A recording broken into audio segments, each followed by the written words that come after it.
Nikola Jokic sudah capek bertahun-tahun meng-carry Denver Nuggets sendirian, dan tanpa dirinya, mereka mungkin bakal jadi tim tercupu di seluruh NBA. Tapi sekarang Jokic bisa beristirahat sejenak karena Nuggets akhirnya mendengar semua keluh kesahnya di offseason ini.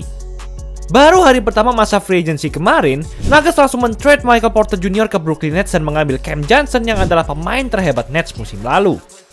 Tapi itu bukan satu-satunya gebrakan yang dibuat Nuggets. 10 menit setelah mengambil Cam Johnson, Nuggets merekrut kembali salah satu pemain kunci mereka saat menjadi juara pada 2023 lalu, yaitu Bruce Brown. Wow! Kayaknya nggak pernah ada tim NBA lain yang bergerak secepat kilat pada hari pertama free agency selain Nuggets tahun ini. Dengan masuknya Cam dan Bruce saja, kesempatan mereka untuk jadi juara NBA pada musim depan langsung meningkat drastis. Tapi asal kalian tahu saja, Nuggets masih belum berhenti untuk mencari pemain-pemain yang nggak kalah solid. Keesokan harinya, Nuggets berhasil mendapatkan Jonas Valanciunas dari Sacramento Kings dengan men-trade Dario Saric. Ini adalah trade yang sangat-sangat menguntungkan Nuggets. Selama di Nuggets, Saric hanyalah seorang cadangan mati dan kontraknya tidak sebanding dengan kontribusinya. Jadi, selain akhirnya mereka membuang kontrak Saric, mereka juga mendapatkan big man yang benar-benar sesuai untuk menjadi cadangan Jokic. Ini kayak nuker barang bekas secara cuma-cuma, tapi entah bagaimana kita bisa memperoleh barang yang jauh lebih elit.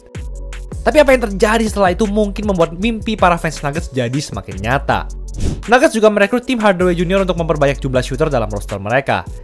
Dan dengan begitu saja, Nuggets sejauh ini langsung menjadi tim yang lebih mengerikan dibandingkan hampir semua tim-tim NBA. Bahkan gue berani bilang kalau squad Nuggets sekarang ini pasti bisa ngalahin sang juara OKC Thunder dengan mudah. Tapi anehnya, kenapa baru sekarang? Kenapa Nuggets gak ngelakuin semua ini sesaat setelah mereka jadi juara 2 tahun lalu ya? Nuggets bisa membangun roster sebagus ini dalam 1-3 hari. Tapi kenyataannya dalam 2 tahun terakhir mereka malah nggak ngapa-ngapain dan menyanyiakan masa prime Jokic. Apa karena Jokic harus marah duluan sampai mendesak manajemen Nuggets untuk berbenah? Sepertinya hal-hal besar yang terjadi dalam beberapa bulan terakhir juga berhasil membuka mata Nuggets untuk menyadari potensi mereka yang sesungguhnya. Seperti yang kita tahu, setelah menjadi juara NBA, Nuggets tidak pernah tampil sesuai ekspektasi. Hanya Jokic satu-satunya pemain yang bisa diandalkan setiap game karena rekan setimnya selalu tidak konsisten.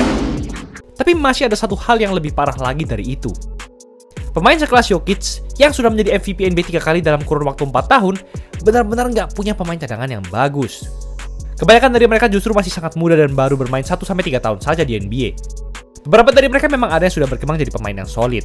Tapi yang bener aja, masa seorang MVP yang lagi di masa prime-nya diberikan rekan setim yang talentanya masih kasar dan minim pengalaman? Akhirnya Nuggets nggak punya line up pemain cadangan yang ideal dan sepenuhnya bergantung pada Jokic. Terlebih lagi di playoff. Puncak drama Nuggets akhirnya terjadi pada April 2025 lalu. Dengan sisa 3 game saja pada musim reguler, mereka sudah muak dan memecat pelatih senior Nuggets yaitu Michael Malone sekaligus general manager mereka Calvin Booth yang menjadi alasan utama roster Nuggets jadi semakin berantakan. Setelah berita pemecatan itu, banyak orang sudah menganggap kalau musim lalu adalah sebuah kegagalan bagi Nuggets. Tapi yang terjadi sesungguhnya justru sangat di luar prediksi. Di ronde kedua, Nuggets yang dengan roster pas-pasan karena 2 starting five mereka bermain sambil cedera dan pincang-pincang, dan hanya Russell Westbrook yang bisa diandalkan sebagai pemain cadangan padahal sudah tua bangka dan tidak konsisten, justru berhasil menahan Thunder sampai 7 game. Sebenarnya final NBA itu di sini gak sih? Bahkan Nuggets sempat hampir unggul 3-1 kalau bukan karena Shai Gilgeous-Alexander. Nuggets memang akhirnya dibantai di game ke-7. Tapi pada saat itu juga mereka merasa kalau kemungkinan mereka untuk jadi juara di era Jokic masih terbuka lebar. Sang juara NBA yang sepanjang musim terlalu tampil dominan saja bisa dibuat ketar-ketir sama squad Nuggets ini. Apalagi kalau pemain-pemainnya jadi semakin merata seperti sekarang. Bahkan Lou Dort, salah satu pemain kunci Thunder, terang-terangan mengakui kalau Thunder sempat takut sama Nuggets di playoff kemarin. Sekarang Jokic sudah mendapatkan pemain-pemain cadangan yang sesuai dengan harapannya.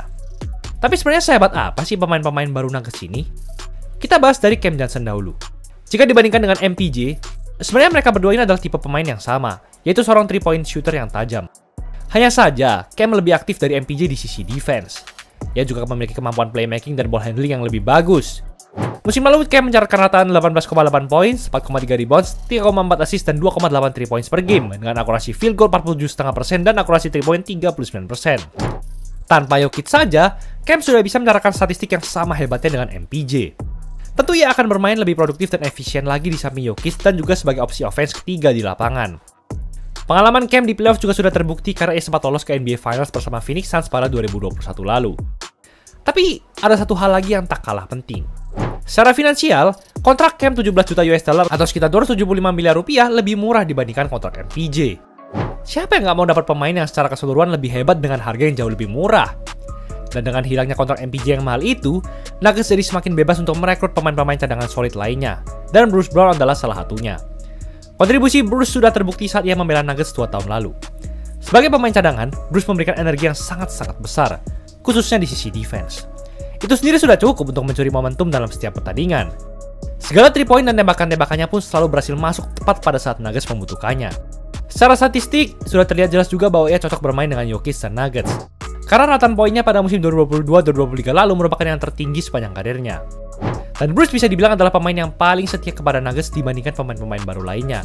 Karena ia setuju untuk bermain dengan kontrak minimum, sehingga Nuggets bisa menggunakan sisa uangnya untuk merekrut pemain-pemain lain. Gue salut banget sih sama Bruce, jarang-jarang ada pemain di era modern ini yang tidak mementingkan uang dan rela berkorban untuk kesuksesan timnya. Tim Hardaway Jr. pun diharapkan dapat mengisi peran yang gak kalah penting untuk Nuggets pada musim depan. Musim lalu, Nuggets sangat kekurangan pemain dengan tipe catch and shoot. Hardaway pun tampil cukup solid sebagai seorang shooter bersama Pistons musim lalu. Ia memiliki rataan 11 poin dan 2,23 poin per game dengan akurasi 3 points 36,8% bersama mereka. Di satu sisi, Hardaway memang terkadang terlalu percaya diri dan performanya bisa meragukan dalam beberapa game. Tapi di squad Nuggets ini, mungkin ia akan menjadi opsi menyerang ke-7 atau ke-8 sebagai pemain cadangan. Ditambah dengan playmaking dari Jokic, sepertinya kita akan melihat versi terbaik dari Hardaway sepanjang musim depan. Valanciunas pun disebut-sebut bisa menjadi pemain cadangan Jokic yang pas. Center sekelas starting five ini memiliki postur yang besar untuk mendominasi paint area, baik di sisi offense maupun defense. Valanciunas juga bisa menembak 3-point. Produktivitasnya akan sangat krusial terhadap performa pemain cadangan Nuggets, terlebih saat Jokic sedang istirahat. Tapi sayangnya, Valanciunas bisa saja tidak membela Nuggets musim depan. Karena 2 hari setelah di-trade, muncul rumor bahwa Valanciunas tertarik untuk bermain bersama Panathinaikos di Liga Basket Yunani. Tapi ia masih terikat dengan kontrak di NBA. Jadi jika Valanciunas mau bermain di NBA, ia harus lepas dari kontrak NBA-nya melalui skema buyout.